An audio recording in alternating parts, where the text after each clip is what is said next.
사도행전 2장입니다.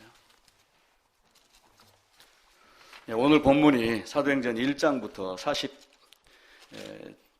41절부터 47절까지인데 21절부터 몇 절만 읽겠습니다.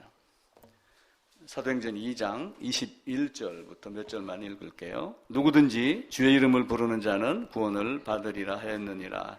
이스라엘 사람들아 이 말을 들으라. 너희도 아는 바와 같이 하나님께서 나사렛 예수로 큰 권능과 기사와 표적을 너희 가운데서 베푸사 너희 앞에서 그를 증언하셨느니라. 그가 하나님께서 정하신 뜻과 미리 아신 대로 내준 바 되었거늘 너희가 법 없는 자들의 손을 빌려 못 박아 죽였으나 하나님께서 그를 사망의 고통에서 풀어 살리셨으니 이는 그가 사망에 매여 있을 수 없었음이라. 거기까지만 읽겠습니다. 코로나 때문에 자주 뵙지 못했습니다. 공식적인 예배가 거의 한 2달 동안 쉬다가 오늘 이렇게 뵀는데, 사람은 만나서 부딪혀야지 종도 들고 돌멩이도 부딪혀야지 자꾸 다로 없어져서 둥글둥글해지는 그런 모습인데 그것이 되지 않습니다. 그러다가 갑자기 신중현 씨 노래가 생각이 나더라고요. 신중현 씨 노래가 있어요. 혹시 뭔가 알아요? 한 번 보고 두 번 보고 그런 노래가 있어요. 그러다 보니까 한 번 보고 두 번 보고 그러니까 뭐 자꾸만 보고 싶네. 사람을 만나서 그 사람을 거울로 삼아서 자기를 살피야지 됩니다.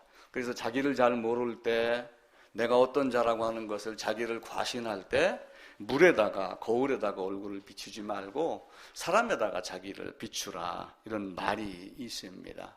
그 귀한 진주가 보잘것없는 조개에서 나왔고, 그리고 옥구슬이 거친 돌에서 나와가지고 연마가 돼서 이렇게 아름다운 보석이 됐듯이 우리도 사람과 사람이 부딪히면서 더욱더 달아가지고 둥글둥글한 존재가 되기를 바랍니다.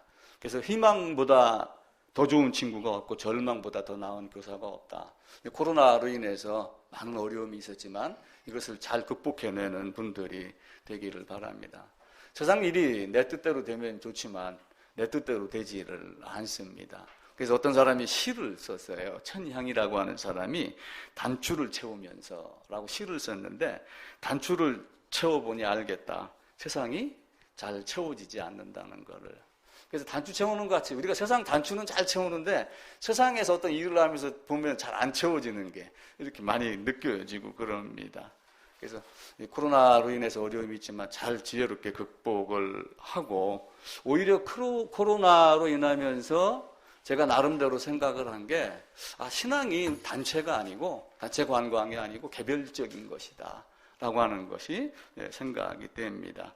어쨌든 온라인 예배 드리면서 또 여러분들이 어떤 마음, 어떤 자세로 드렸는지 또 궁금하기도 하고 또 잘 드렸을 것이다 라고 생각이 됩니다. 제가 예전에 어느 책에 대한 이야기를 한 적이 있었죠. 아무도 보는 사람이 없을 때 나는 누구인가.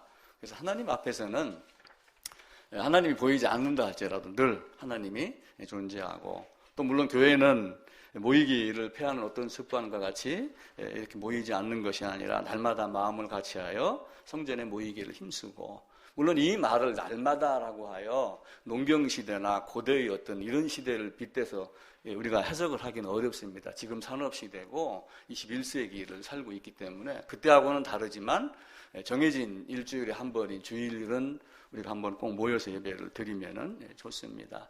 코로나를 통해서 여러 가지 우리가 고민을 해봤어요. 왜 전 세계가 이렇게 경제가 안 좋아지는가? 지금 우리나라의 경우도 삼성의 반도체 이런 것 때문에 일본에서 액체를 수출을 안 하니까 어려움이 많았잖아요. 현대자동차도 중국에서 차체에다가 연결하는 배선 하나가 안 들어오니까 공장이 멈췄습니다. 모든 공장들이 값싼 임금, 또 현지에서 생산을 해갖고 물건을 많이 팔 수 있는 곳 이쪽으로 자꾸 옮기다가 코로나가 탁 닥치면서 어떤 문제가 생겼냐면은, 내가 그것을 갖고 있지 않고 내가 그것을 소유하고 있지 않고 만들 능력이 없었을 때 어떤 문제가 생기겠는가라고 하는 것을 탁 알게 되겠더라고요. 저도 마찬가지예요.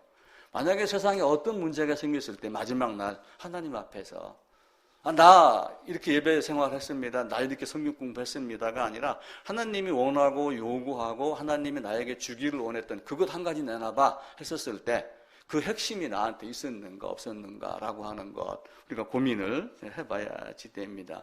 그래서 이 사태를 보면서 신앙은 개별적이고 꼭 필요한 것이 나에게 있어야지 되겠다. 그게 무엇 같아요? 그리스도 예수의 복음입니다. 피의 복음, 자기 피로 사신 교회. 왜 피냐 하면은 그 죽음을 이야기를 해요. 성경 전체가 처음부터 죽음에 대한 이야기를 해요.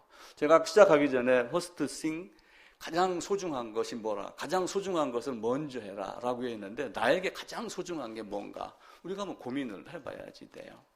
죽었을 때 가져가는 것 아무것도 없잖아요. 그렇다고 교회에다 헌납하라고 그러는 거 아닙니다. 근데 진짜 손은 벌려 있지만 가져갈 수 있는 가져가는 것이 무엇인가라고 하는 것을 살펴야지 됩니다. 예수님이 이 땅에 오신 목적은 뭐예요? 자기 백성을 저희 죄에서 구원할 자. 그리고 오셔서 율법의 요구대로 죽으셨습니다. 그럼 나에게 요구하는 율법은 뭐예요? 하나님이 나에게 요구하는 율법은 율법의 요구대로 죽으라는 거예요. 이것저것 행하고 이거 했습니다. 저거 했습니다. 제사 지냈습니다. 절기 지켰습니다. 이것이 아니고 그거 말고 진짜 율법이 요구하는 마지막 궁극이 뭐냐? 그거는 죽음이에요.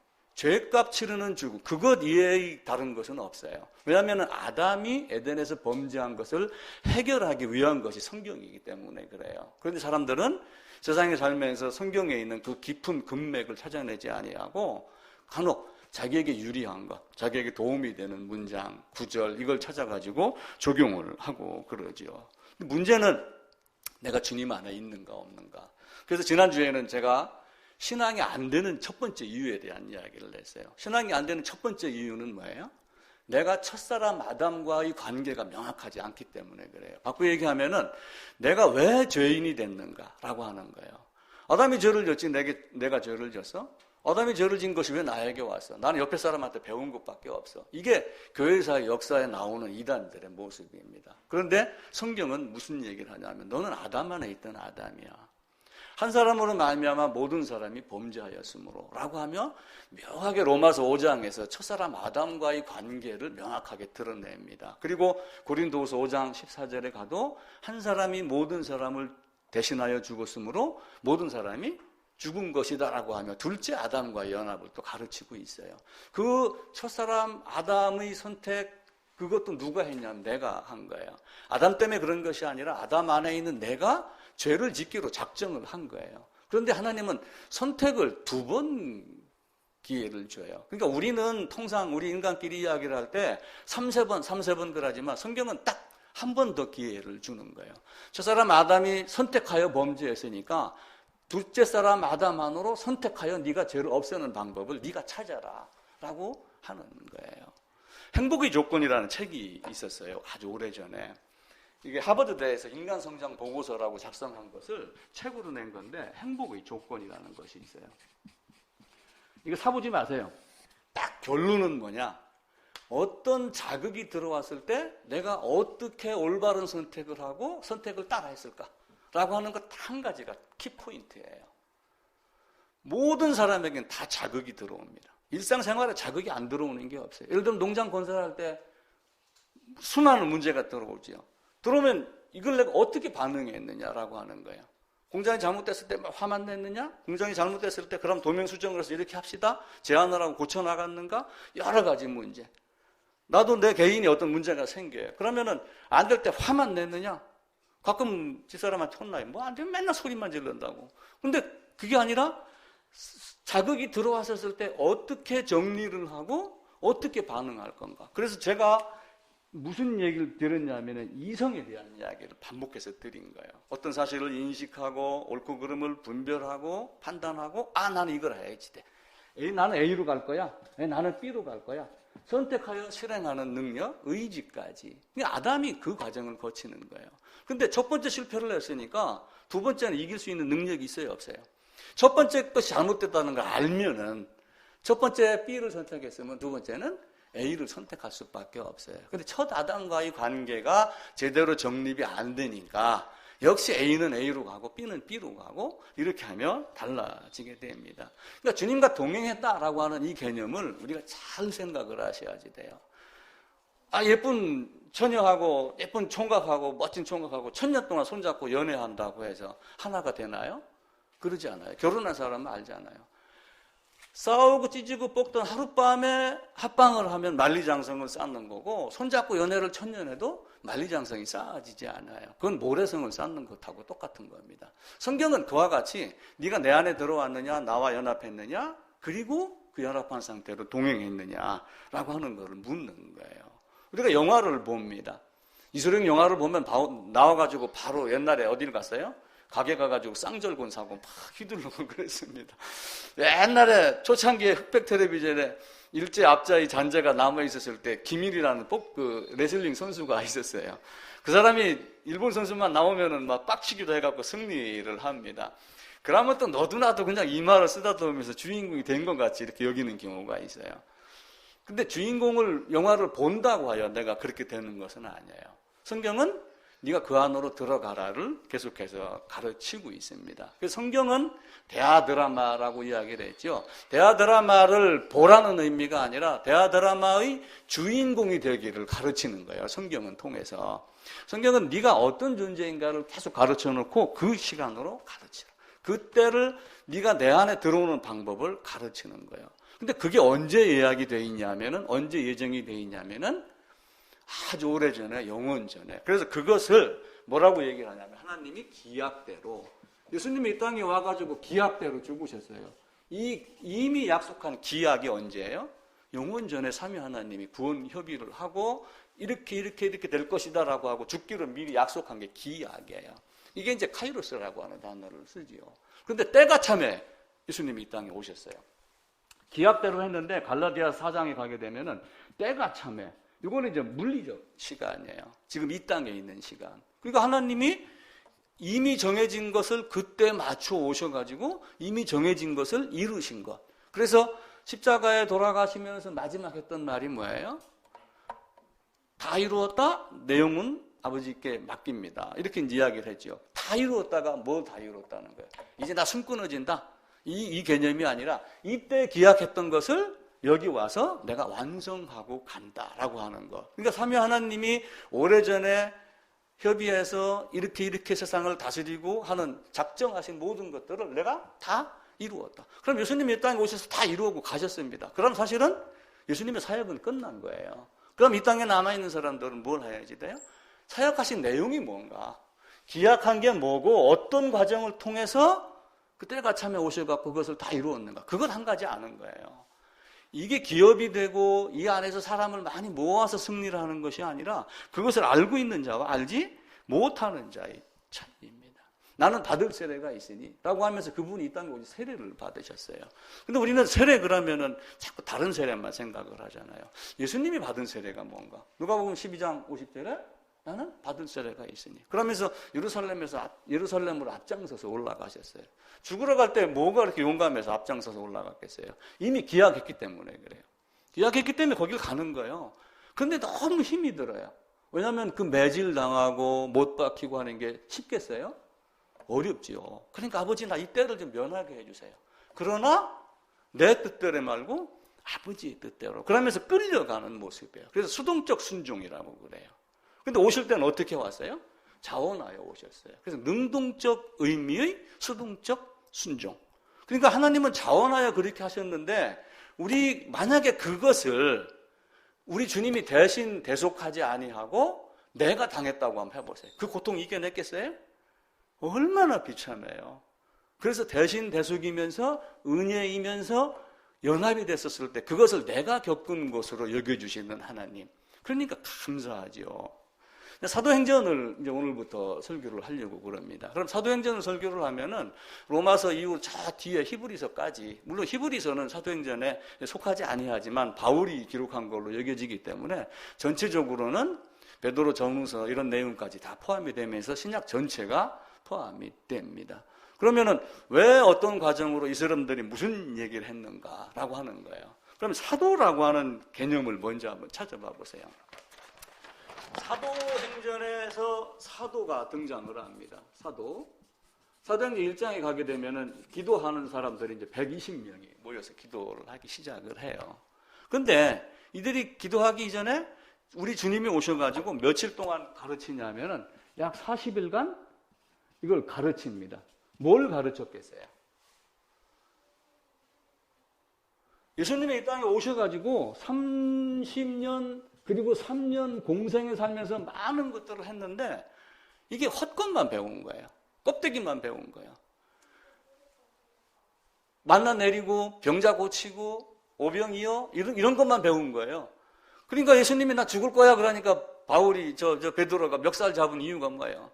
당신 그거 죽으면 이거 안 됩니다. 당신 죽으면은 나는 어떻게 살아요? 당신 능력을 지금 내 덧입고 살고 있는데 멱살을 잡고 항변하고 이렇게 한 거예요. 그래서 복음을 뭔가 맛을 봤는데 온전하게 먹지 못한 자들에게 이 3년 과정을 쉽게 얘기하면 40일간 압축해가지고 다시 한번 설명을 한 게 40일입니다. 제자들에게 복음을 전해줬으니까 제자들이 그때부터 변하기 시작을 합니다. 물론 이 앞에 요한복음 21장에 들어가요. 요한복음 21장에 보면 제자들이 이제 변하는 장면이 나오지요. 40일간 복음을 다시 설명 듣고 제자들이 변하고 이제 복음을 전해야 되겠구나 라고 하고 바뀌어 나가는 첫 장면이 이제 오순절 사도행전 2장의 모습입니다. 복음을 선포하겠다는 마음에 꿈틀거린 적이 많이 있었어요? 적게 있었어요? 없었어요? 있었어요? 사도들은 그게 막 꿈틀꿈틀한 거예요. 에레미야 20장에 가게 되면은 에레미야가 그 이야기를 해요. 내가 여호와 이름으로 말하지 않냐면 내 마음이 답답해 미칠 것 같습니다. 그러니까 오순절은 사실은 그 심령이 된 거예요. 근데 우리는 오순절을 방언이라는 개념으로만 지금 자꾸 엮으려고 그러는 거예요. 근데 그들이 어떤 말을 통해서 다른 사람들, 다른 나라에서 온 사람들 약 15개국, 16개국, 17개국 되는 그 정도에서 오는 흩어진 유대인들이 자기들에게 왔었을 때, 왜냐하면 그들이 오순절 때 예루살렘에 모인 이유는 뭐예요? 복음을 찾아 모였어요? 절기를 지키려 모인 거예요. 형식 절기에 매여 지켜 있던 거예요. 말로만 율법을 지키는 것이지 율법의 형식, 전통 이런 것만 지키러 모이는 거예요. 그런데 베드로를 포함한 11 제자가 또 다른 사람들이 주님에게 40일간 가르침을 받고 나니까 엉뚱하게 모인 그놈들에게 너희가 얘기하려고 한 너희가 지금 지키는 절기 그것이 아니고 이게 복음이야 라고 얘기하면서 전파하기 시작을 했습니다. 그런데 이제 이 땅에 있는 사람들은 오순절 그러면은 혀가 꼬부라지고 뒤떨어지고 이상한 소리하고 덜덜거리고 하는 방언 정도로만 자꾸 이야기를 하죠. 그럼 오순절은 언제예요? 오순절은 신명기 16장으로 가보겠습니다. 신명기 16장 9절에 가면은 제 성경으로 287쪽입니다. 예, 9절부터 10절 전반부까지만 보겠습니다. 7주를 셀지니 곡식에 낫을 대는 첫날부터 7주를 세어 내 하나님 여호와 앞에서 77절을 지키되. 그러니까 77은 우리가 유치원 들어가면 배웁니다. 77은 얼마예요? 77은 49. 그 다음 날 50일째 되는 날. 그래서 그 바로 위에 6월절에 대한 이야기가 나오면서 6월절을 지키기 시작을 하면서 7일간 7번, 77이 49, 50일째 되는 날을 77절을 지켜라. 50일째가 그 다음에 50일이 되니까 뭐가 돼요? 오순절이 되는 거고, 또 77절에 뭘 하냐면은 이들이 요단강을 건너가가지고 곡식을 먹어요. 그러니까 오순절을 지키면서 요단강을 건넜을 때 6월절이 시작이 되는데 그때가 언제냐면은 낫을 대기 시작을 해갖고 50일째가 되면 수확을 마칠 때가 돼요. 그리고 내가 하늘에서 남이 주는 것만 먹었는데 땅의 소산을 남이 농사 지은 거지만 땅에서 나는 곡식을 내가 딱 먹었을 때, 바꿔 얘기하면은 젖이나 먹고 단단한 음식을 못 먹던 자, 채소만 먹던 자가 아니라 이제는 강한 자, 가나안에 들어가서 소산을 먹고 가나안의 백성들을 물리치고 악을 제거하고 하나님의 나라를 건설할 수 있는 능력을 가진 자, 그런 마음이 불뚝불뚝 일어나는 자, 이게 사실은 오순절의 개념입니다. 그러니까 추수가 끝나고 세상 것이 아닌 하늘 것이 아닌 하늘에서 내려주는 거저 먹는 이런 애기 같은 것이 아니라 단단한 음식을 먹고 이제는 뭔가 내가 할 수 있다라고 하는 그 부활의 신앙을 먹은 자, 그게 오순절이 진짜 개념이에요. 그래서 이들이 그런 상태가 되니까 어떤 문제가 생기겠어요? 아까 제가 이소룡 영화를 했죠. 이소룡 영화 끝나고 나오면은 전부 옛날에 뭐라 그랬냐면 나오면서 이야 이래갖고 이소룡 흉내를 많이 냈어요. 괜히 폼을 잡고. 근데 실제 하나님 말씀을 먹으면 그런 상태가 되겠어요, 안 되겠어요? 됩니다. 이 복음을 알으면 이걸 내가 누구에게 지금 전하지 않으면 안 될 것 같은. 갑자기 저 사람이 만약 오늘 저녁에 혼절한다 그러면 어떻게 되겠어요? 이 복음 듣고 가지 않으면 어떻게 되겠지? 라고 하는 염려가 되겠어요, 안 되겠어요? 가깝고 사랑하는 사람일수록 상대를 생각할 때 그런 마음이 불뚝불뚝 일어나요. 그러니까 오순절은 그런 마음이 간절한 거예요. 그러니까 흩어져 사는 유대인들이 15, 16개뿐만 아니라 더 많은 나라에 가 있겠죠. 그들이 절기를 지키러 모였을 때 예수님이 예루살렘에 올라갔었을 때는 어땠어요? 가서 보니까 사실은 예수님이 복음과 관계없는 성전의 제사를 지내고 있었잖아요. 매매하고 장사하고 그 훌륭한 대제사장들, 물론 그때 당시에는 돈으로 산 제사장들이 많죠. 그럼에도 그들이 예수에 대한 실제 희생 제물에 대한 것을 말하지 아니하고 못했어요. 이웃 남기고 자기 권력 유지하고 여기에다가 다 투자를 한 거예요. 그러니까 예수님이 그 상을 뒤엎었지요. 오순절도 어쩌면 그거하고 같은 개념이에요. 많이 모였는데 이스라엘 사람들아 들으라. 내가 보고 들은 것을 말하지 않을 수 없구나. 이렇게 얘기를 하며 아브라함부터 내려온 복음. 그게 어디서부터 시작이 된다고 돼 있어요? 누가복음 24장에 가면은 누가복음 24장 한번 찾아봅시다. 47절입니다. 누가복음 제일 마지막 부분.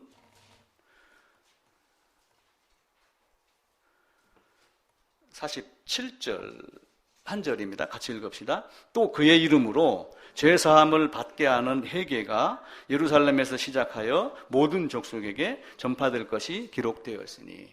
사도행전 1장에는 하늘에서 성령을 입기까지 예루살렘을 떠나지 말라라고 하며 예수님이 40일간 가르쳤는데 그 말씀, 그 이전의 말씀, 깨달았던 말씀 이런 것들을 제대로 못한 상태에서 다시 배우고 나니까 이때부터 어떤 일이 일어나요? 말씀의 사역이 일어나기 시작을 하고 내가 이것을 전해야 되겠다 하는 간절한 마음이 생기기 시작한 바로 그 장소가 예루살렘입니다. 강에 가가지고 강은 물이 흐르니까 잘 안 되겠죠. 조금은 호수에 가가지고 물을 한번 탁 돌멩이를 한번 탁 던져보세요. 그럼 어떻게 돼요? 이렇게 물을 돌멩이를 하나 톡 던지면은 물이 이렇게 동심원 그리면서 물결이 이렇게 퍼져나가요. 그러니까 예루살렘에서 시작하여 온 사마리아, 유대, 온 세상. 그러니까 모든 길은 어디로 통했어요, 당시에? 로마에서 모든 길을 다 통했습니다. 예루살렘에서 시작했지만 로마의 권력, 로마가 닦고는 도로를 통해가지고 온 세상에 복음이 전해지기 시작을 한 거예요. 우리나라 사람들은 자꾸 유교, 불교에 지금 매여 있으니까 기독교가 서양에서 들어온 걸로 자꾸 생각을 해요. 이미 오래전에 경주에 불국사에 기화했을 때 십자 문양 나온 게 기록이 있잖아요. 그게 몇십 년 전, 1960년대인가? 아마 그럴 거예요. 보수공사 하다가 그게 나왔습니다. 근데 그 문양이 로마 시대에 사용하던 그거하고 치수하고 모양이 똑같아요. 그런 걸 보면서 이미 경주에 장보고도 있었잖아요. 많은 것들이 전해지기 시작을 했다. 그러니까 제사함을 받고 제사함 받으라라고 하는 회개가 예루살렘에 시작하여 모든 곳으로 온 세상으로 퍼지기 시작한 것. 이게 사도행전의 시작입니다. 오순절의 역사는 놀랍습니다. 왜냐하면 예수님의 제자들은 어디에 살았어요? 원래 예수님은 어디에서 사역을 많이 했어요? 유대도 왔다 갔다 했지만 실제는 예수님이 사역한 곳이 이 갈릴리 있는 이 지역이란 말이에요. 여기 쉽게 얘기하면 깡총 산골짜기. 도시는 어디예요? 유대에 있는 이쪽에. 여기는 서울이고 뭐 부산은 뭐 요쯤 되겠죠, 그죠? 여기는 알 수 없는 조용한 곳. 다른 나라 군사가 쳐들어오면 제일 먼저 핍박받고 뺏기고 문제 삼고 하는 곳. 여기 베드로, 야고보, 요한, 안드레, 빌립 다 어디 사람이라고 그래요? 여기 사람. 그럼 이들이 뭘 똑똑히 알겠어요? 공부 제대로 했겠어요? 베드로가 설교를 하니까 저 학문 없는 범인이다 라고 알았는데 뭐 이렇게 말을 잘해? 이렇게 할 정도로 배움이 없었던 거예요. 빌립이 예수님 얘기할 때 어떻게 했어요? 나사렛에서 무슨 선한 게 나겠느냐. 그러니까 여기는 아무것도 아닌 존재들만 살고 있는 거예요. 이 제자들이 뭘 알았겠어요? 일본말? 중국어? 저도 일본말 몇 개 하고 영어 몇 개 하지만 중국어는 모릅니다. 근데 갑자기 중국 사람이 왔다고 생각을 해보세요. 근데 하나님이 나의 입을 열어서 나는 한국말로 했는데 자기 귀에 자기 나라 말로 들리게 하는 것. 무엇 알게 하려고? 예수의 복음. 예수의 복음이에요. 그러니까 통역이 있다 없다라고 자꾸 따지면서 다른 짓거리들 하는데 그게 아니라 복음에 대한 것을 말하도록 되어 있습니다. 공부 안 한 그 갈릴리의 촌놈들도 뭔가를 하나님이 사용하셔서 그렇게 합니다. 그럼 하나님이 그런 능력이 있겠어요? 없겠어요? 있어요. 민수기에 가면 나귀의 입을 여신 하나님. 그죠? 아무것도 아닌데 나귀 입을 열었어요. 열왕기상 가면은 까마귀 동원해가지고 뭘 합니까? 엘리야에게 음식 날르게 했죠. 그럼 맨날 우리는 까마귀 하나님 까마귀 보내주시옵소서 이야기만 하지 하나님이 그런 능력이 있다는 걸 생각을 하지 않아요. 요나가 물고기 뱃속으로 들어갔습니다. 근데 하나님이 요나서의 기록에 의하면은 물고기에게 명하여 요나를 육지에 토해내게 했습니다. 나귀의 입도 열고 까마귀도 다스리고 물고기 입도 열게 하고 토하게 하고 다 하시는 하나님이 베드로의 입술을 바꿔갖고 베드로가 자기가 말을 한다 할지라도 그렇게 하겠어요? 못하겠어요? 하죠. 지금과 같이 중간에 통역하는 사람이 없다 할지라도 될 수 있겠어요? 없겠어요? 있습니다. 바벨탑에서 흩어진 것을 다시 합치게 하는 능력이에요. 바벨탑에서 복음을 멀리하고 하나님 아닌 것을 따라 살던 많은 사람들이 각기 자기가 믿는 신을 따라갔지만 이제는 한 곳으로 모이게 하고 복음이 뭔가를 깨닫게 하는 것. 그러니까 고린도 교회하고 자꾸 비교를 하다 보니까 사도행전 2장이 헷갈리기 시작을 하는 거예요. 고린도 교회의 당시의 문화, 풍습, 그 사람들이 가진 마음 상태, 지식의 상태 이걸 보게 되면은 사도행전 2장의 복음 방언과 고린도 교회 방언은 다르다 이렇게 보시면 돼요. 근데 그 고린도 교회에도 방언이 있지 않았느냐라고 하면 사람들은 자꾸 사도행전 2장도 거기에 딱 갖다가 끼워서 말합니다. 이스라엘 역사를 보더라도 방언에 대한 이야기가 많이 나와요. 아람 군대, 아수르 군대 많이 쳐들어옵니다. 쳐들어오는데 아수르 군대가 쳐들어왔어요. 쳐들어왔는데 이 사람 통역이 그 말을 잘하는 사람이 있었던가 봐요. 랍사게라고 하는 사람이 무슨 얘기를 했냐면은 유대인들에게 유대말로 이야기를 해요. 그 유대말로 뭘 얘기를 해요? 우리 왕은 하나님 아무것도 아니야. 이렇게 막 얘기를 하는. 우리 왕이 더 높아. 그러니까 백성들이 일부의 사람이 가가지고 그 랍사게에게 유대말로 개혁에는 방언이라고 돼요. 유대 방언으로 말하지 말게 한다. 우리 백성들이 다 알아듣는다. 이렇게 얘기하며 방언을 애국어라는 개념으로 이야기를 합니다. 제가 갖고 있는 주석, 무디 주석에는 방언 전혀 배우지 않은 애국어. 사도 바울은 방언을 했겠어요? 못했겠어요? 사도 바울도 방언을 잘합니다. 고린도서에 가게 되면 내가 방언을 더 말함으로 다른 사람보다 더 말함으로 그럼에도 불구하고 사도 바울은 어떻게 했어요? 깨달은 말 한마디로 복음을 제대로 얘기하는 것이 더 맞다.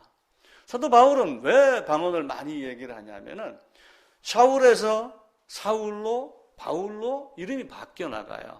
근데 그 사람이 거듭나서 샤울에서 사울로 사울에서 바울로 이 개념이 아니라 유대의 사역할 때 유대인이었을 때는 샤울이 됩니다. 그러다가 헬라 지역에 가서 헬라 말로 복음을 선포할 때 그 이름은 사울이 되는 거예요. 그런데 그가 어디까지 갔어요? 로마 복음 전했잖아요. 로마도 가보기를 원했다라고 하면 로마에게 편지도 쓰고 로마 영향권 있는 사람들이 오기도 하잖아요. 그들에게 그 이름은 바울이라고 하는, 사울이라고 하는 바울이라고 하면서 바울로 이름이 바뀌어집니다. 우리는 자기가 믿고 싶은 것만 믿는 경우가 있어요. 나는 지금까지 보고 들은 게 이건데 엉뚱한 얘기 하지 마. 방언은 이거야. 이렇게 얘기하면서 자기가 믿고 싶은 것만 믿는 것이 있어요. 제가 얼마 전에 그 코로나로 인하면서 신천지가 많이 드러나고 이랬는데 거기서 어떤 전문가가 그들이 어떤 내용을 갖고 있냐 하면 함물 비용의 함정이다 라고 하는 것 때문에 못 빠져나온다 얘기를 드렸죠. 내가 지금까지 투자한 게 많아요. 거기 가가지고. 근데 그걸 부정하면 어떻게 돼요? 자기가 투자한 게 거짓말이 되는 거예요. 다단계도 그래 빠지는 거예요. 내가 지금 500을 투자해서 한 번 더 해갖고 1000을 투자를 했어. 근데 만약에 이게 가짜라고 그러면은 난 어떻게 돼? 1000을 날리게 되잖아요. 그러니까 아니야. 이건 반드시 성공할 거야. 라고 하는 개념으로 500을 더 집어넣는 거예요. 언젠가는 떼부자가 되겠지. 이게 자기가 투자한 걸 거절하지 못하는 함물 비용의 함정 때문에 내가 지금까지 여기에 빠져갖고 직장까지 그만뒀는데 지금 여기서 이걸 그만두면 어떻게 돼? 안 돼! 이게 사실이라고 더 자기 나름대로 믿기 시작을 하는 거예요. 그것을 뭐라고 얘기를 하냐면은 확증 편향이라고 그래요. 자기가 가진 신념을 부정하지 않고 이걸 끝까지 더 믿으려고 아주 굳세게 다짐하는 것. 아닌 걸 알면서도 이게 확증 편향이라고 하는 거예요. 근데 사람은 이런 함물 비용의 함정 그리고 확증 편향 이게 많이 갖고 있는 거예요. 텍사스 대학교에서 어느 연구팀이 사람의 뇌하고 뉴스와의 관계. 그러니까 요즘 뉴스 가짜 뉴스 많잖아요. 이걸 조사를 했어요. 조사를 했는데 이게 22일 날 신문에 나온 내용이에요. 왜 사람들이 거짓 뉴스, 가짜 뉴스를 믿을까? 자기 입맛에 맞기 때문에 그렇다라고 하는 거예요. 근데 자기 입맛에 맞는데 인간은 직관이라는 게 있고 이성이라는 게 있어요. 직관은 딱 순간 느낌이 오는 거예요. 사람들은 직관을 따라서 주식 투자가 망하는 사람도 있죠. 이성이 있는 사람들은 어떻게 해요? 뭐 회계 이런 걸 보면서 저평가가 된 건데 2년 기다리면은 제대로 평가가 되면 주식이 3배 오를 거다. 계산을 합니다. 제대로 된 기업인이 아니냐를 조사를 해요. 인터넷으로 가능하니까. 근데 직관을 믿는 사람들은 올라갈 거야. 코로나 때문에 지금 그런 사람들도 많이 있습니다. 지금 직관 믿고 하는 사람이 있고 이성을 믿고 하는 사람이 있어요. 근데 인간은 조사를 해보니까 직관은 빠르고 이성은 느리게 작동을 한대요. 그러니까 순간 자기에게 유리하다고 생각하고 자기가 믿고 있는 거는 빨리 믿어버리는 거예요. 그리고 나머지는 아니야. 늦게 작동을 한대요. 이게 인간의 뇌와 이성의 차이, 뉴스의 차이. 확증 편향이 그런 데서 나오는 거예요. 저희들이 15개, 7개 나라 온 사람들에게 이 말을 들으라라고 이야기를 했어요. 결론적으로는 무슨 내용이에요? 예수님이 어떤 분인가를 이야기를 한 거예요. 요엘 선지자를 통해서, 다윗 선지자를 통해서 이미 얘기한 그 내용이 무언가를 이야기를 합니다. 사도행전 2장 한번 보겠습니다. 오순절이 시작이 되면서 방언했다는 내용이 2장 1절부터 쭉 나옵니다.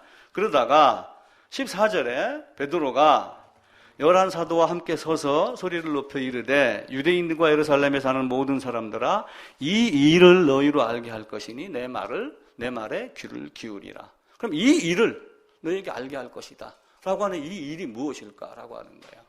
결국은 여기서는 요엘 선지자의 말을 인용을 하나 했고 또 밑으로 내려가서 다윗이 한 말을 가지고 인용을 하고 두 가지를 얘기를 했어요. 그런데 결론적으로는 뭐예요?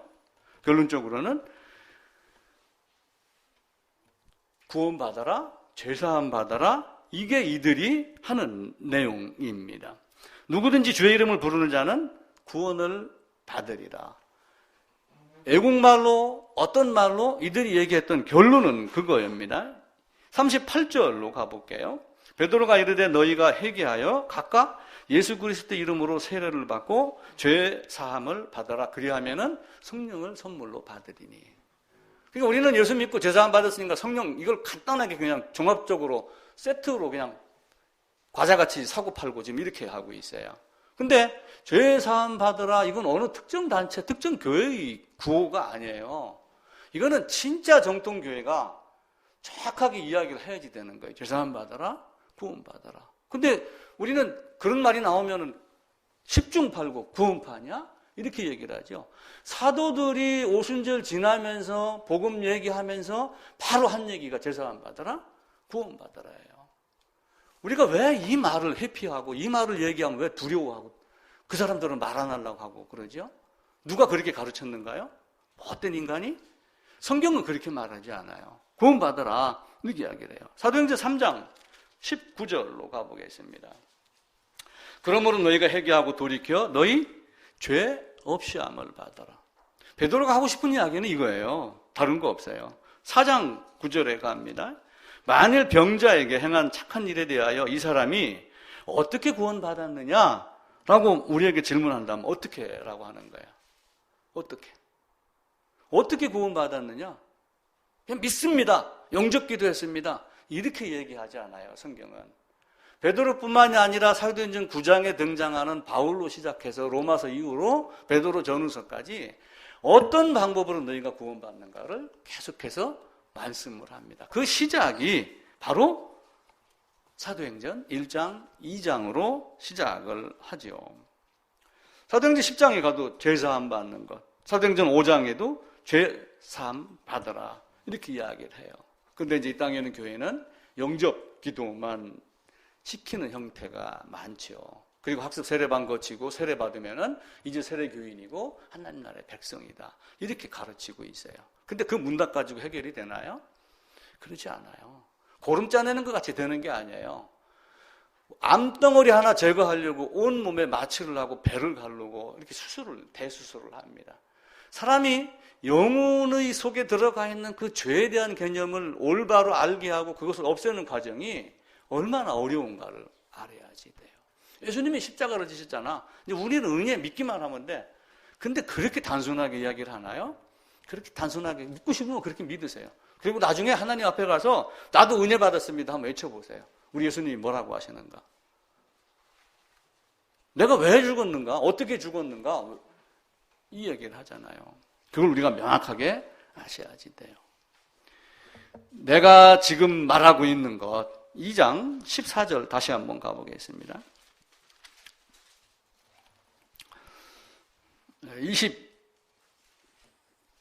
23절 한번 볼게요. 23절. 그가 하나님께서 정하신 뜻과 미리 하신 대로 내준 바 되었거늘 이렇게 하면서 구원받는 내용까지 40절, 41절, 42절 계속 이야기를 해요.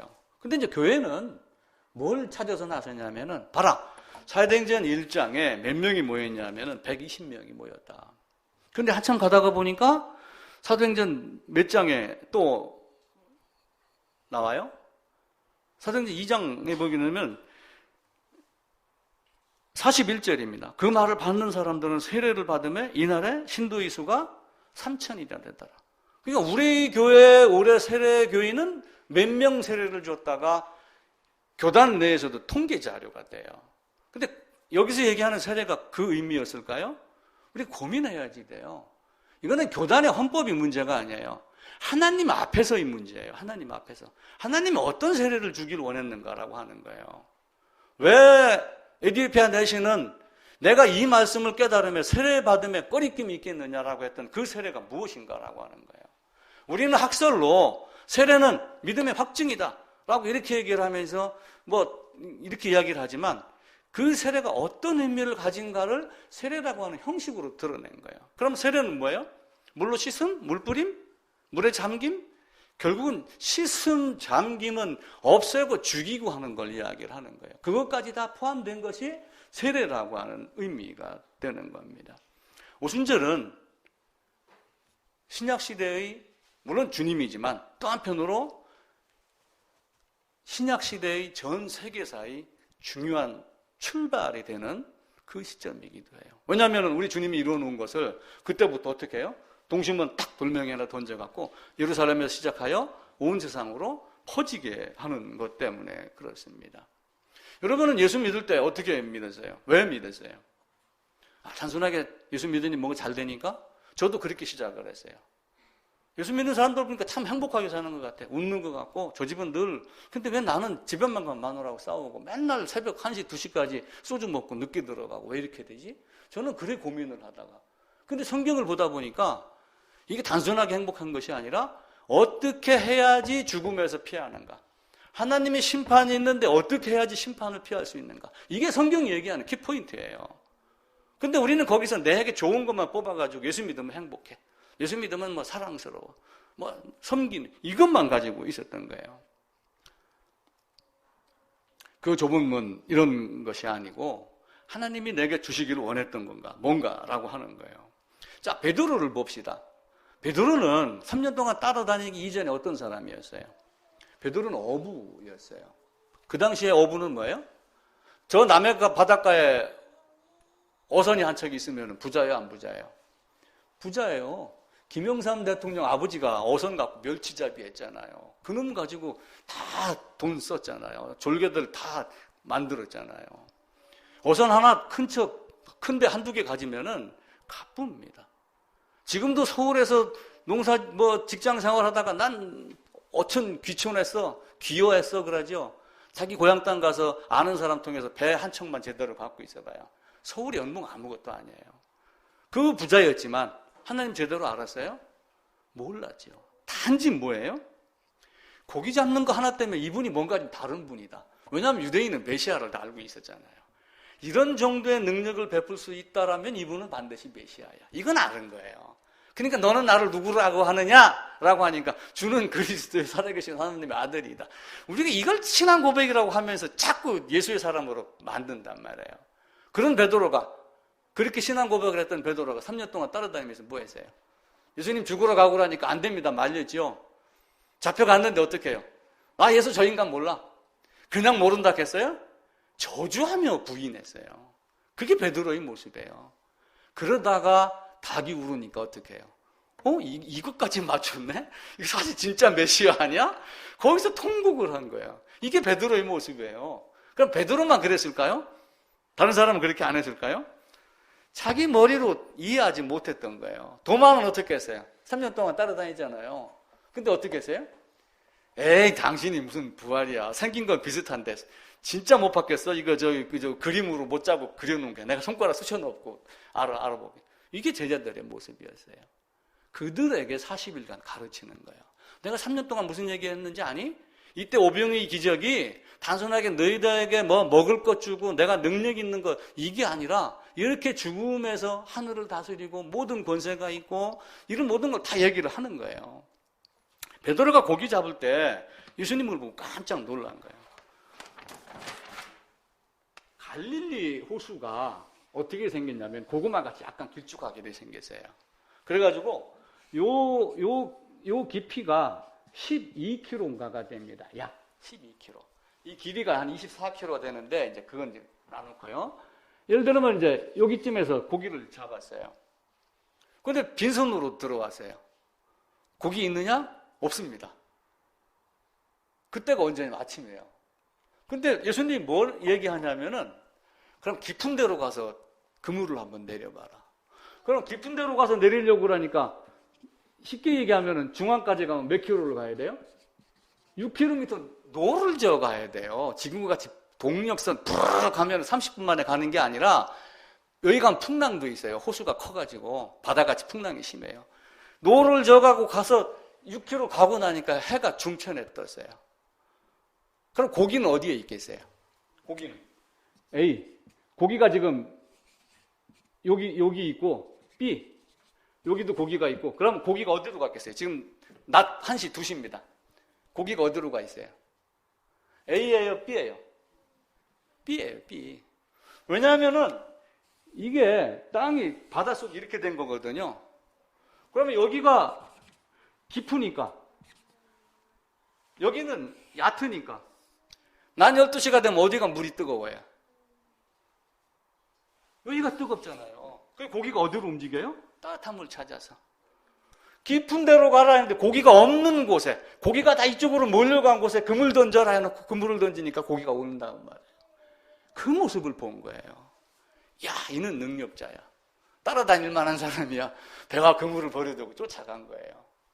그래놓고 3년을 사실은 헛고생을 한 거예요. 많은 걸 보고 들었어요. 여기에 많은 게 차 있어요. 근데 이 양반이 살았다 죽었다 이게 이해가 안 되는 거예요. 무덤을 들여다보고 집으로 돌아갔어요.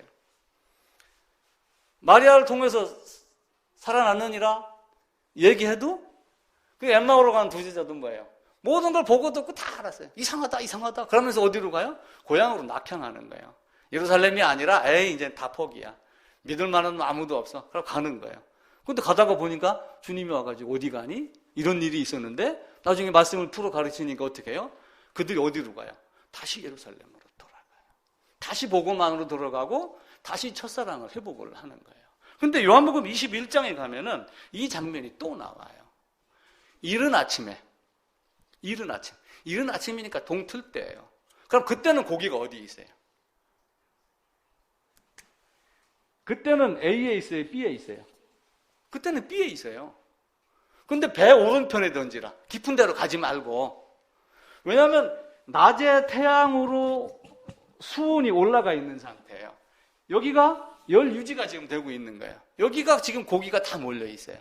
여기 있는 고기는 쳐가지고 지금 어디로 피해 있어요? 이쪽으로 피해 있는 거야. 근데 이른 새벽에 여기다가 배를 끼워놨는데 요 오른쪽에 던져라. 거기도 고기가 없는 곳에다가 그물을 던지라고 한 거예요. 그러니까 고기가 또 잡혔어요. 이게 모나미 같이 맨날 153마리만 세고 있는 거야. 이래가지고 우리는 이것 때문에 돈 벌었다.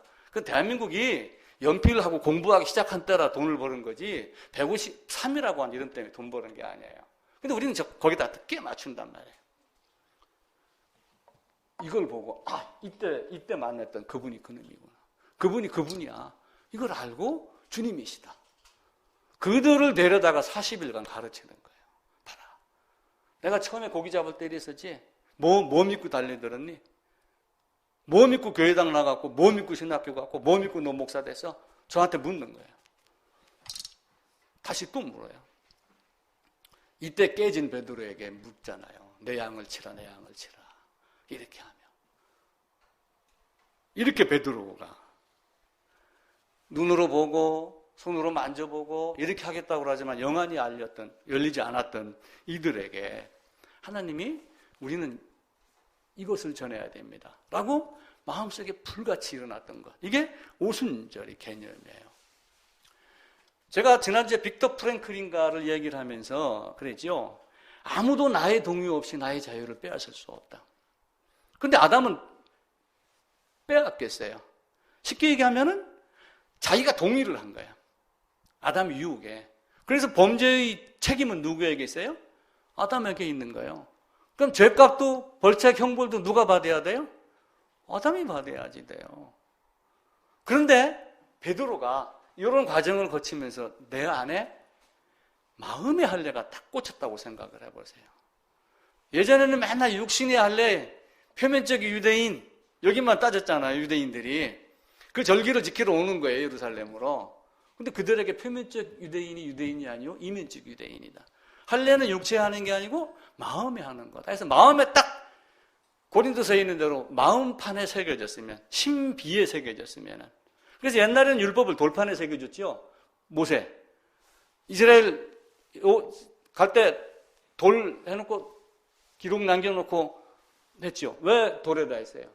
영원히 지워지지 않는다는 개념이에요. 그게 단순하게 그냥 에이 돌도 1000년이면 지나잖아 이렇게 얘기하면 안 돼요. 영원히 지워지지 않는 것이라고 하는 거예요. 그럼에도 불구하고 마음판에 새겨졌으면 더 이상 빼앗길 수 없는, 그래서 베드로는 나중에 죽음의 자리로 찾아가는 거예요. 바울도 그렇게 죽음의 자리로 찾아갑니다. 그래서 오순절에 절기를 지키러 온 이 사람들, 율법의 껍데기만 붙잡고 있는 사람들에게 하나님이 이렇게 하셨어 라고 말하면서 그 학문 없는 갈릴리 촌놈들이, 애국말 한 번 못 해본 놈들이 뭘 한 거예요? 하나님이 그 입술을, 나귀의 입을 여신 하나님이 그들이 입을 열자 뭘로 튀어나오게 한 거예요? 애국어로 튀어나오게 한 거예요. 그래서 칼빈도 방언은 애국어다 이렇게 주석을 한다. 그렇게 해요. 근데 우리가 그걸 보면서도 자기에게 유리한 확증 편향, 함몰 비용 이것 때문에 기도원 방언으로 지금 자꾸 오순절을 생각을 하고 있단 말이에요. 그 싸그리 없어지지 않으면은 나중에 여러분 큰일 납니다. 베드로가 이야기를 합니다. 사도행전 2장으로 다시 갑니다. 15절부터 읽을게요. 때가 제3신이 너희 생각과 같이 이 사람들이 취한 것이 아니라. 때가 제3시입니다. 그럼 이스라엘은 시간 계산을 어떻게 했냐면은, 이스라엘은 시계가 이렇게 있으면은 오전 6시를 하루 시작의 카운터로 봐요. 오전 6시를 하루 시작의 카운터로 보는데 제3시가 됐으니까 쉽게 얘기하면 지금 우리 시간으로 몇 시예요? 오전 9시. 그러니까 저들은 술 취한 게 아니다. 주정뱅이나 그 시간에 술이 들깨고 있지. 우리는 그런 게 아니고 하나님이 우리에게 이 깨달은 복음을 너에게 말하게 하지 않을 수 없어서 지금 말하고 있는 것이다 라고 하며 술 취한 게 아니다 라고 하며 이렇게 이야기를 합니다. 베드로가 열한 사도와 함께서 소리를 높여 이르되 유대인과 예루살렘에 사는 모든 사람들아 이 일을 너희로 알게 할 것이니 내 말에 귀를 기울이고 라고 하며 16절에 요엘 선지자를 동원을 해요. 요엘 선지자가 말한 것을 인용을 해서 말세에 내가 내 영을 모든 육체에 부어주리니, 말세의 내용을 모든 육체에 부어주겠다. 그럼 요엘이 말세의 내 영을 모든 육체에 부어주겠다라고 하는 것은 무슨 의미 같아요? 그게 무슨 의미 같아요? 우리 그 복음성가 나오는 대로 자녀들은 예언할 것이요 팔짝팔짝 뛰면서 그 노래 부르라고 한 거예요? 아니에요. 하나님의 복음이에요. 영이 언제 와요? 신약 성경에서 영이 언제 오는지 알잖아요. 성령이 언제 오는지 알잖아요. 언제 와요? 우리 주님이 부활하시고 승기하고 하나님 우편에 앉아 계시고 그리고 보혜사 성령을 보내요. 내가 내 영을 내 모든 육체에 부어주겠다 하는 요 한마디를 가지고 베드로가 뒤에서 복음에 대한 성령을 얘기를 해요. 그래서 요엘서 한 장 이걸 보면서 가사를 만들고 노래를 부르는 것이 아니라 이 요엘이 얘기했던 왜 베드로가 요엘을 얘기를 하면서 나중에 베드로 전후서를 한번 읽어보세요. 혹시 이제 제가 찾다 이제 못 찾으면은요. 또한 다윗을 가지고 이야기를 합니다. 다윗은 죽어서 썩었어요, 안 썩었어요? 다윗은 죽어서 썩었어요. 그런데 우리 주 예수는 썩지 않았다. 이렇게 하면 부활의 신앙을 이야기를 해요. 그게 사도행전 2장에서 얘기하는 요엘과 다윗을 가지고 이야기를 한 겁니다. 술 취한 게 아니다. 제가 휴대폰 삼성 거 처음에 나올 때 이만한 대포 같은 폰을 하나 사갖고 뒷주머니에다 넣으면은 군대 무전기가 됐어요. 그거 들고 다니다가 이제는 조그만 거 바꿔가지고 지금 이제 휴대폰 같은 게 나와요. 근데 아주 오래 전이에요. 어느 사람이 지나가는데 혼자 막 껴들고 웃고 막 그래요. 그래서 속으로 저는 저 인간 미쳤나? 제가 그랬어요. 근데 나중에 알고 보니까 휴대폰에 그 이어폰 꽂으면 여기 스피커 달렸던 그 마이크가 달렸던 시대가 있어요. 그걸 가지고 혼자 듣고 떠드는 거를 저는 미쳤나 이렇게 본 거예요. 아마 예루살렘에 이를 모였던 이들이 얘기하는 게 이해가 안 되니까 그걸 본 베드로의 말이 이해가 안 되니까 아마 그렇게 얘기하지 않았는가라는 생각이 듭니다. 하나님은 요엘서를 통해서 요엘서의 주제가 뭐냐면 주의 날이에요. 쉽게 얘기하면 심판의 날이에요. 요엘서가. 마지막 날 어떻게 되겠다. 그럼 마지막 날이 꼭 종말이 마지막 날이라고 하겠어요? 이 말세 하나님이 오셨습니다. 그럼 그 말세의 시작은 언제부터예요? 우리 주님 오실 때부터 말세의 개념이 들어가기 시작을 해요. 이 말세에 내가 내 영을 그러면서 모든 사람들에게 하나님의 말씀이 주어지는 것 갖고 있습니다. 하나님의 진노와 하나님의 심판을 얘기해요. 하나님 왜 진노를 하고 하나님 왜 심판을 해요? 하나님의 거룩함을 깼기 때문에 그래요. 하나님이 갖고 있는 뭔가의 아름다운 것에다 허물을 입혔기 때문에 그래요. 그래서 죄를 졌기 때문에 속죄제를 지내는 거고 그 허물을 입혔고 흠집을 줬기 때문에 손해를 입혔기 때문에 속건제로 제물을 드리는 거예요. 이사야서 53장에 있는 속건제는 하나님께 허물 있는 것, 하나님께 해를 입힌 것 이런 개념이고 죄값의 죽음은 속죄제, 속건제 두 가지 개념이 다 일어납니다. 아이들이 아직 학교를 안 갔다고 하더라고요. 이제 곧 학교 며칠 날 나와 그러죠. 전우사님도 이제 조금 있으면 이제 개학 그런단 말이에요. 그럼 반드시 뭘 해요? 숙제한 거 내놔 뭐 이런단 말이에요. 하나님 앞에 가면은 방학이 끝나고 개학 날짜고 하면 두 가지로 바뀌어요. 숙제 한 놈하고 안 한 놈하고. 숙제 한 놈은 자신 있게 갑니다. 여기 있습니다.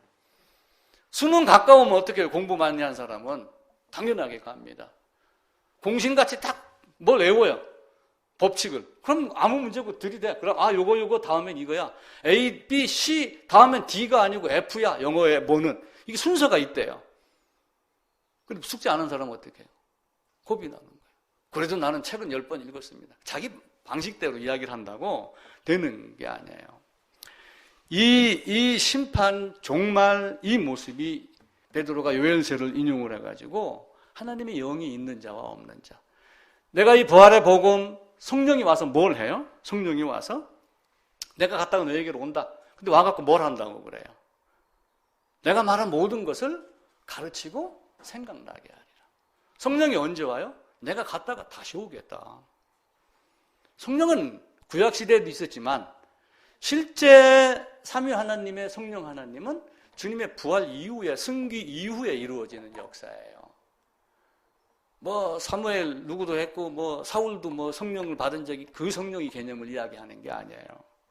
요엘을 통하여 말씀하시고 다윗을 통하여 말씀하시고 내가 그걸 직접 봤다. 다윗은 썩어 죽었지만 우리 주님은 썩어 죽지 아니한다.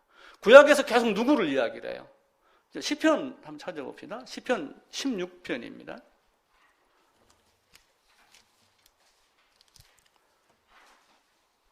10절입니다. 812쪽이네요. 제 성경으로. 시편 16편 10절입니다. 함께 읽읍시다. 이는 주께서 내 영혼을 스올에 버리지 아니하시며 주의 거룩한 자를 멸망시키지 않으실 것입니다. 이 말을 인용해서 주님의 부활, 무덤에서 살아나심을 미리 가르쳐요. 이게 다윗 자기를 얘기하는 게 아니에요. 요엘을 통하여 다윗의 시편 16편을 통하여 베드로가 누구를 얘기하냐면 우리 주님에 대한 말씀을 합니다. 봐라, 너희가 이렇게 죽였으나 다시 사도행전으로 돌아갑니다. 사도행전 2장입니다.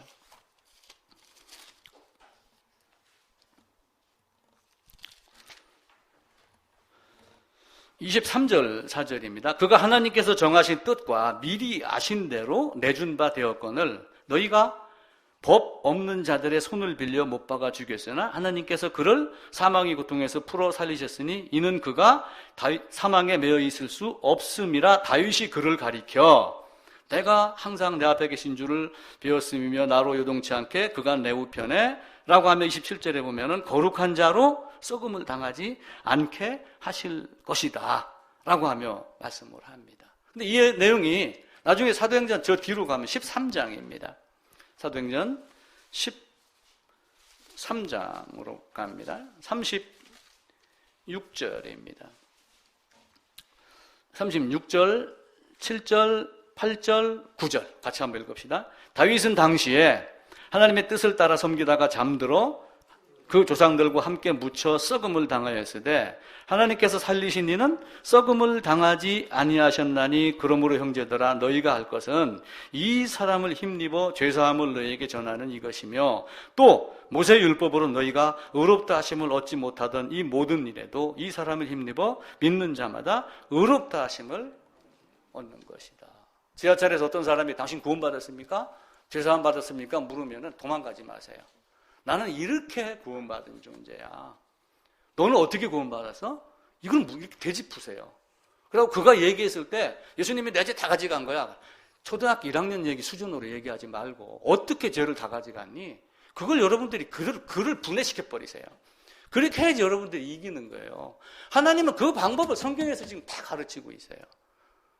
나와 연합해라. 짐승 희생 제물 가르치잖아요. 그냥 뭐 우리에게 저 유교에서 동네 제사 지내듯이 가정에서 제사 지내듯이 제사 지내라고 희생 제물 가르쳤어요? 그것 아니에요. 어떻게 해야지 네가 제물 안으로 들어가는 거를 놀이 문화로 가르친 거예요. 실제로 손으로 만져보게 하고 직접 해보게 하고. 근데 여기서 우리는 미슈미다만 따지는 거야. 이상하게 어느 동네에서 미슈미다 그래가지고 소문 많이 났잖아요. 온 동네 목사들이 미슈미다 따라했잖아요. 그게 그런다고 믿어져요? 세상이 이상하게 끌려가는 거예요. 왜 성경에서 말하는 걸 안 보고 자기들이 생각하고 자기가 좋아하는 그 확증 편향에 빠져갖고 내가 아는 건 이걸 부정을 하면 어떻게 돼요? 이걸 부정을 하면 자기가 부정이 되니까 부정을 안 하는 거야. 나는 유아 세례 받았는데 나는 못된 신앙인데 어디 가서 그런 얘기 하지 마세요. 그럼 바보들이 나는 얘기예요. 신학교 시험 볼 때 언제 세례 받았느냐? 그들이 서류를 요구하니까 거기 써는 건 괜찮아요. 근데 하나님은 그거 묻지 않아요. 육신의 할례가 할례가 아니다. 할례 마음에 해라. 분명히 그렇게 이야기를 해요. 오순절은 그걸 가르치는 거예요. 너희가 법 없는 자들의 손을 빌려 죽였으나 그는 사망에 매여 있을 수 없다. 다윗은 썩어 죽었으나 우리 그리스도는 썩지 아니할 것으로, 너희도 그 안에 있으면 나중에 썩지 아니할 것으로 다시 살아난다. 그래서 요엘 선지자를 통해서 모든 육체에 영을 부어주겠다. 어떤 영을 부어줘요? 제가 아담에 대해서 설명을 드렸어요. 지난주인가 그 지난주에. 아담이 자발적 동의를 한 거예요. 아무도 나의 동의 없이는 나의 자유를 빼앗을 수 없다. 보통 인간들이 다 하는 거예요. 그럼 아담은 그렇게 했겠어요? 안 했겠어요?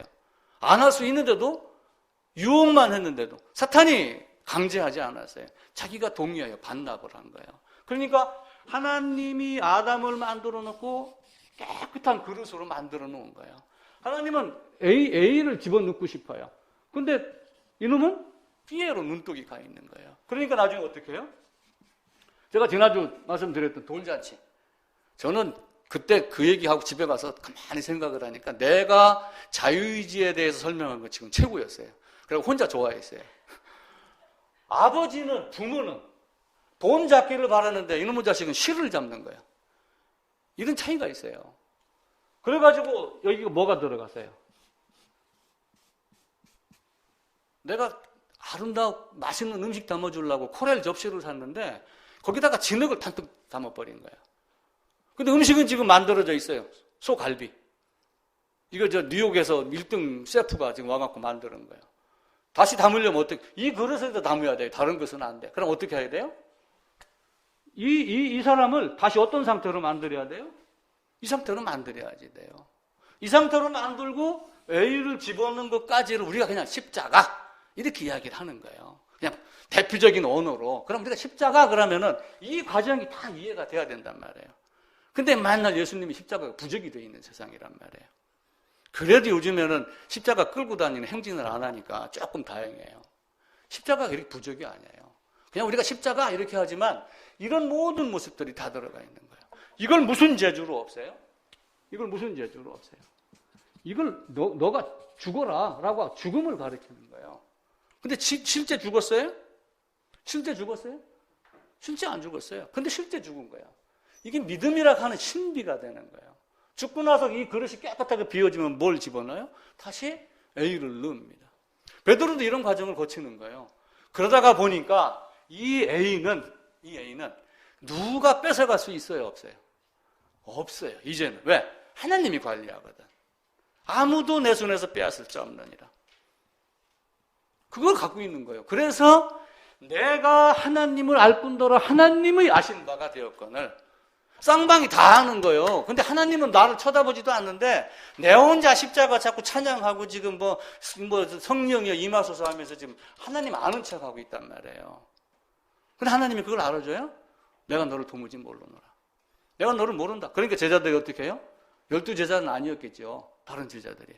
우리 주님, 내가 주님 앞에서 먹고 마시지 아니하였습니까? 주님이 길거리에서 우리 가르치지 아니하였습니까? 이 약한 존재에 따라 물러가라. 나는 너를 모른다. 그 성령, 내가 갔다가 다시 오는 보혜사 성령, 와갖고 너에게 모든 걸 생각나게 하고 가르치게 하는 그 성령, 그걸 내가 너에게 부어주겠다. 그렇게 놓고 사도행전 2장에서 주의 이름을 부르는 자는 구원을 얻으리라. 그러니까 또 주의 이름을 부르고 있어요. 또 주의 이름 한번 불러볼까요? 예수님 사랑합니다. 주의 이름 부르라고 그러니까 이상한 단체가 중국에서 나왔어요. 그게 예전에는 왕중생이라고 그랬어요. 지금은 어떻게 하는지 몰라요. 예수 이름 구원받는다 그러니까 예수라고 하는 단어를 입에서 부르게 만드는 거예요. 어떤 문장을 써놓고 따라 해보세요. 읽어보세요. 당신 예수 이름 불렀어. 그러니까 구원이야. 이렇게 하는 존재들이 있었어요. 실제로. 그렇게 해서 되나요? 누구든지 주의 이름을 부르라고 하는 그 말이 함축하고 있는 것들이 어떤 것이 있겠어요? 이거 다 알으라는 거예요. 주여 삼창이 아니고 베드로가 얘기하고 싶어하는, 바울이 얘기하고 싶어하는 그 모든 것들, 그걸 우리가 알게 하는 것. 베드로 전서 한번 보겠습니다. 베드로 전서 1장입니다.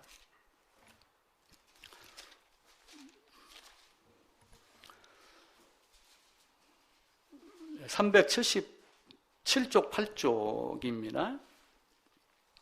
8절부터 읽을게요. 예수를 너희가 보지 못하였으나 사랑하는도다.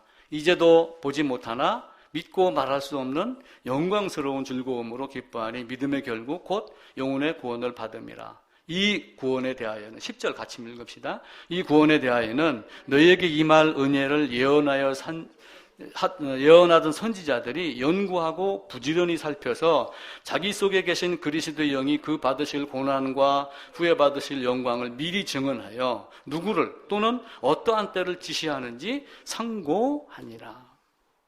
베드로가 사도행전 2장에서 여러 가지 말했지만 또 베드로 전서를 기록하며 이 영이, 요엘이, 다윗이 누구를 연구하고 누구에 대해서 말한 것인지 라고 하며 우리 주님에 대한 말씀을 합니다. 또 베드로 후서 가보겠습니다. 1장 16절입니다. 385쪽이네요. 16절 함께 읽읍시다. 우리 주 예수 그리스도의 능력과 강림하심을 너희에게 알게 한 것이 교묘히 만든 이야기를 따른 것이 아니요 우리는 그의 크신 위엄을 친히 본 자라. 물론 마태복음 17장에 있는 변화산의 모습을 본 거예요. 그런데 이 말에 또 한편으로는 3년 동안 따라다니면서 주님을 경험하고 그리고 그 갈릴리 호숫가에서 또 다시 앞에 마태복음 3장 4장에 있었던 그 고기 잡는 장면과 그리고 사도행전 1장에서 주님을 다시 배우고 하는 모든 과정, 그걸 이야기를 하는 거예요. 그러면서 이게 공교히 만든 것이 아니고 앞선 선지자가 성경을 보고 연구하고 누구를 가리키고 어느 때를 가리키는지, 말세의 모든 육체에 영을 부어주겠다. 그 말세가 언제인가? 이 영이 무엇인가를 연구해서 너희에게 가르치는 것이다. 그런데 우리는 여기서 뭐만 따라해요? 오순절 방언만 따른단 말이에요. 방언? 좋아요. 사실 그게 그렇다라고 그럽시다. 그 내용이 전달이 안 되면 울리는 꽹과리와 같다. 바울은 고린도서에서 또한 그렇게 이야기를 해요. 그래서 방언이라고 하는 단어가 중요한 게 아니고 얘기한 내용이 무엇인가를 차지하지 돼요. 패러다임 시프트를 해야지 돼요. 생각의 전환을 하지 않으면은 우리는 헛된 거에 매여가지고 그 확증 편향에서 벗어나지 못하는 상태로 내가 지금까지 이렇게 빠진 게 지금 다 어떻게 돼요? 거짓같이 여겨진단 말이에요. 그래서 복음 전하기가 어려운 거예요. 어떤 장로, 어떤 집사, 어떤 목사에게 성경이 진짜는 이걸 말합니다 라고 하게 됐을 때 그걸 부인하고 나오기가 쉽겠어요? 어렵겠어요? 어렵습니다. 그거 부인하고 잘못됐구나 이렇게 생각하는 사람들이 많은 것 같아요. 대다수가 그래도 내가 당연하지요. 지금까지 과정이 있었기 때문에 전환점이 되는 건 사실이에요. 그러나 전환점 이전은 가짜였다는 걸 알아야지 돼요. 과정은 맞지만 하나님은 우리에게 그걸 가르쳐요. 유대인과 예루살렘에 사는 모든 사람들아 내 말에 귀를 기울이라. 너희가 죽였으나 하나님이 이를 살리셨다. 다윗은 썩어 죽어졌으나 사라졌으나 하나님은 썩지 아니하였다. 그리고 하늘에 올라가서 하나님 우편에 있고 그리고 내가 갔다가 다시 오고 내 아버지께서 보내시는 보혜사 성령 보내면서 죄에 대하여 의에 대하여 심판에 대하여 너희를 책망하겠다. 그럼 성령 하나님이 이 땅에 오셔서 해야 될 일은 크게 따지면 3개예요. 죄에 대하여 너희를 심판하겠다. 의에 대하여 너희를 심판하겠다. 마지막에 심판에 대하여. 죄라 하면 나를 믿지 아니하며. 유대인들 예수 많이 믿었잖아요. 메시아. 근데 예수님이 뭐라고 그래요? 너희가 본다고 하니 아직 너희 죄가 그대로 있느니라. 자기 생각, 자기에 빠져갖고 본다 여기는 것이 아니라 하나님이 무엇을 가르치는 것인가 라고 하는 거예요. 그러면서 또 한 가지 사도행전 2장으로 가면은 바울이 에베소서에서 창세전 이야기 하듯이 똑같이 베드로도 그 이야기를 합니다. 2장 23절입니다. 189쪽 다시 돌아갑니다. 23절만 함께 읽겠습니다. 그가 하나님께서 정하신 뜻과 미리 아신 대로 내준 바 되었거늘 너희가 법없는 자들의 손을 빌려 못 박아 죽었으나 하나님께서 정하신 뜻과 미리 아신 대로. 이게 언제 얘기하는 거예요? 바울이 얘기한 에베소 1장에 있는 내용을 그냥 그대로 이야기를 하는 거예요. 서로 다른 언어로 자기 지식과 인격의 수준대로 말을 바꿔서 이야기를 하는 거예요. 모든 것은 창세전에 영원전에 다 됩니다. 빌라도가 내가 너를 죽일 권세도 있다 이렇게 얘기를 했잖아요. 그러니까 예수님이 뭐라고 그랬어요? 위에서 주시지 아니하였다면. 이미 주기로 작정된 거예요. 작정된 대로 가거니와. 그 작정이 언제예요? 영원전에 베드로가 얘기한 이 상태로 미리 아신 대로 창세전에 그리스도 예수 안에서 에베소 1장에 있는 대로 베드로? 빌라도? 네가 네 힘대로 하는 건 줄 알아? 아니에요. 유다가 은 30에 팔았어요. 갑자기 돈이 궁해서 그 금고를 맡은 자, 그 살림 맡은 집사다. 그러니까 이게 갑자기 돈이 궁하니까 눈이 탁 돌아가가지고 은 30에 예수를 팔았다. 후회하고 죽었다. 뭐 이렇게 생각하는 사람도 있지만 실제 그럴까요? 유다 팔기로 되어 있잖아요. 서가서에 보게 되면은 낙이 타고 가는 것도 있고 은 30에 파는 것도 있어요. 요셉이 은 20에 팔려갔어요. 다 그리스도의 모형으로 되는 겁니다. 단지 20세 이하는 20세 넘으면은 30에 팔리고 그랬어요. 그래서 스가랴서에 보게 되면은 은 30에 팔면서 이렇게 이야기를 해요. 그게 다 어디로 이루어져요? 모든 구약의 선지자들이 연구한 게 다 누구에 대해 연구한 거예요? 주님, 그리스도 예수가 오셔갖고 뭘 할 건가를 연구를 하는 거예요. 베드로도 그 얘기를 하는 거예요. 내가 이 보고 들은 것을 말하지 아니할 수 없다. 베드로가 보고 들은 건 뭐예요? 베드로가 부족하니까 사도행전 9장에 가서 누구를 등장을 시켜요? 사도 바울. 그 똑똑하고 율법에 능한, 율법에 어르는 흠이 없던 자 등장을 시켜가지고 샅샅이 자기가 학문으로만 여겼던 율법을 쪼개고 해가지고 함께 죽고 함께 연합하는 것을 설명을 해요. 베드로가 그렇게 했고 바울이 다른 학문, 다른 것 복음 얘기했는가요? 결국 바울이 얘기한 거 로마서 5장 11절 12절 거의 그게 핵심이에요. 그거 얘기하고 바울은 임무 끝 하고 하나님이 데려간 거예요. 어떤 때는 나도 임무 끝 언제 주시는가 걱정도 많이 돼요. 너무 빨리는 주시지 마세요. 좀 더 되고 있습니다. 그러죠.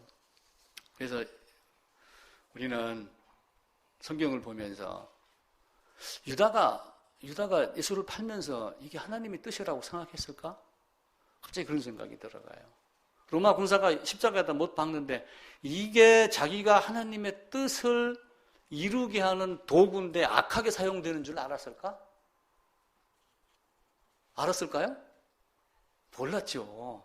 참 그래도 감사하게 백부장은 맞다. 이는 하나님의 아들이다. 이렇게 했지만 그게 어떤 의미의 수준이었는지는 모르겠어요. 그 후에 그 양반에 대한 얘기가 나오지 않기 때문에 자기 자신도 모르게 하나님을 죽이는 데 동원됐고 하나님의 뜻을 이루는 데 동원됐다. 예를 들면 우리 공기를 깨끗하게 합시다라고 운동하러 다니면서 경유차, 연기 나는 차 타고 다니는 거하고 뭐가 다른 게 있어요? 똑같죠. 하나님 우리에게 그렇게 얘기하지 아니하고 하나님이 너에게 진짜 주고 싶어하는 게 뭔가 라고 하는 것을 이제 사도행전을 통해서 사도행전 안에 가다 보면 중간중간에 갈라디아서, 로마서, 고린도 전후서, 데살로니가서가 쫙 길이 갈려져요. 그것까지 이제 찾아가면서 함께 볼 겁니다. 그러면은 결국 하나님께서 뭘 얘기해요? 핵심은 너 구원받아라. 구원은 이렇게 받는 거야. 그리고 구원받았다면 그러므로 이제는 너희는 어떻게 살아야지 된다. 잘못 사는 사람한테는 왜 그렇게 살아? 그 전부예요. 그리고 열심히 살다 보면은 하나님이 때가 되면 올 거야. 만약에 그렇게 살지 못하면 너희가 불 가운데서 얻는 것 같을 거야. 어떻게 할래? 다른 게 뭐 있어요? 성경 너무 어렵게 생각하지 말고 성경 쉽게 생각하고 여기 계신 분들이 다 교회 하나씩 개척하세요. 따로따로 아름다운 교회가 되도록 그렇게 하셔야지 됩니다.